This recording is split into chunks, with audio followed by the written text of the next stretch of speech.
చెప్పమ్మా ఏంది ఇప్పుడు మీ ఇల్లు కూడా కూలుస్తున్నారు ఈ హైడ్రా తెచ్చేసి, సో ఏం చెప్తావు మరి? నాకు ఇది అది కూల్ చేయడం నాకు ఇష్టం అనిపించట్లేదు. ఇది మా అపార్ట్మెంటే కాదు, వేరే సైడ్, వేరే అత్తపూర్ సైడ్, లంగరావు సైడ్ ఏవైతే కూల్చున్నారో అది కూడా నాకు నచ్చలేదు. ఎందుకంటే మేము మొత్తం అన్నీ మా ఏమంటారు మా ఇష్టంతో మేము కొన్న ఇల్లు, దానికి ఇంటీరియల్, మళ్ళీ నాకు స్టడీ టేబుల్ అవన్నీ ఉంటాయి. మాకు ఉంటుంది. మేము మిడిల్ క్లాస్ లైఫ్తో ఎందుకు ఆడుకుంటున్నాం అని నాకు అర్థం కావట్లేదు. మేము అసలు అంత రిచ్ కూడా కాదు, పోర్ కూడా కాదు, మిడిల్ క్లాస్ లైఫ్. దాంట్లో మా ఒక్క ఫ్లాట్ దాన్ని కట్ చేద్దామంటే నాకు అర్థం. నా ఫ్రెండ్స్, నేను 8 years నుంచి అంటే చిన్న ఉన్నప్పుడు నేషనల్ నుంచి నేను ఆడుతున్నా వాళ్ళతోని. చైల్డ్హుడ్ మాత్రం నేను ఎంజాయ్ చేయలేను కదా.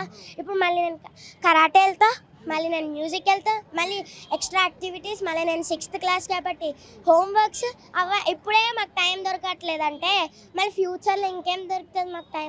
టైం దొరికినా కూడా అసలు వాళ్ళు ఉంటారా? అంత ఇప్పుడు నేను చేంజ్ చేసిన ఇంత మంచి ఫ్రెండ్స్ ఎక్కడ లేరు అనమాట. మా స్కూల్లో కూడా అంత మంచి లేరు. ఇక్కడే నా క్లోజ్ ఫ్రెండ్స్ అనమాట. ఇప్పుడు వాళ్ళని కూడా దూరం చేసేసి ఇంకా నాకేం వచ్చింది ఇప్పుడు?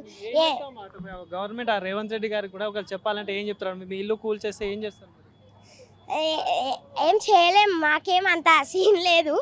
కానీ నేను ముందేమంటున్నా అంటే అందరినీ ఆపమని నేను అంటున్నా. ఫస్ట్ ఆయనను కూడా నీకు ఒక దండం రా బాబు, నేను కాంగ్రెస్ పార్టీ విన్ కావాలని ఎంతైనా మొక్కినా అది. కానీ ఇప్పుడేమంటే మొత్తం రివర్స్ అయిపోయింది. అప్పుడు మా తాత సపోర్ట్ చేసేవాడు కాంగ్రెస్కి.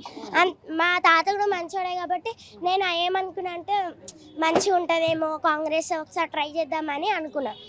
కానీ ఇప్పుడు మొత్తం రివర్స్ అయిపోయింది. బీఆర్ఎస్ వాళ్ళే మంచిగా ఉంచింది. నాకు ఈ ప్రైమ్ మినిస్టర్ ఏం చేస్తుంది కూడా అర్థం అవుతలే. ఆయన మధ్యలో మోడీజీ ఏం చేస్తుందో అర్థం కూడా కావట్లేదు. ఆయన కూడా ఆపాలి కదా. ఆయన ఎందుకు ఆపట్లే అర్థం కావట్లేదు. ఆయన హెడ్ కదా, ఎందుకు ఆపట్లే? నాకు క్వశ్చన్ అది నా మైండ్లో తిరుగుతుంది. ఇదంతా మీరు అక్రమంగా కట్టుకున్నారని చెప్పేసి అటు అధికారులు చెప్తున్నారు. లేదు, మేము పక్కన నుంచే కట్టుకున్నాం. మేమేమి దానిపైన నుంచి కట్టుకోలేదు, ఏం చేయలేదు. అది పక్కనే ఉంది, చాలా డిస్టెన్స్ కూడా ఉంది దానికి. జస్ట్ మాకు కనిపిస్తుంది అంతే దాని ఫ్లో. మేమేం ఆక్రమించలే, ఏం చేయలే. కొంతమంది చేసిర్రు, వాళ్ళ దానికి కట్ చేసేయండి. కానీ మళ్ళీ ఇంత పెద్ద అపార్ట్మెంట్ ఎట్లా కట్ చేయాలి అంటే ఎట్లా గుల్లగొట్టాలో నాకు అర్థం. అన్నీ ఉంటాయి, అన్ని పర్సనల్ అన్నీ ఉంటాయి మాకు విషయాలు. మళ్ళా ఇది స్టాప్ చేయాలి అంతే. ఎక్కడ ఇస్తారో మళ్ళీ మీ ఇష్టం కదా. అది 2 BHK ఫ్లాట్స్ ఇస్తారా అని అన్నారు.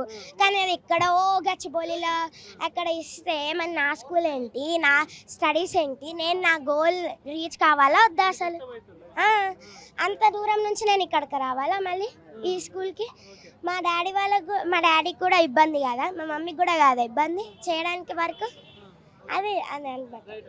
సో ఇది ఇక్కడ పరిస్థితి చూసారు కదైతే హైదర్ షా కోర్టులో భారీ ఎత్తున అయితే ఇక్కడ స్థానికులు కాలనీవాసులు అందరూ కూడా తీవ్ర ఆందోళన అయితే చేస్తూ ఉన్నారు. వాళ్ళకి మద్దతుగా ఈరోజు బీఆర్ఎస్ పార్టీ నుండి మాజీ మంత్రులు కానీ ఎమ్మెల్యేలు కానీ వాళ్ళు వచ్చి వాళ్ళకు ధైర్యం చెప్పిన పరిస్థితి కూడా కనిపిస్తూ ఉంది. సో ఇది ఇక్కడ పరిస్థితి. మేము ఎటు వెళ్ళము, మా ఇల్లు కూల్చడానికి వస్తే మాత్రం దేనికైనా తగ్గిస్తామంటూ గవర్నమెంట్కి ఒక ఇండైరెక్ట్ స్ట్రాంగ్ వార్నింగ్ అయితే ఇస్తూ ఉన్నారు ఇక్కడ స్థానికులు. చూసుకోవచ్చు ఇక్కడ.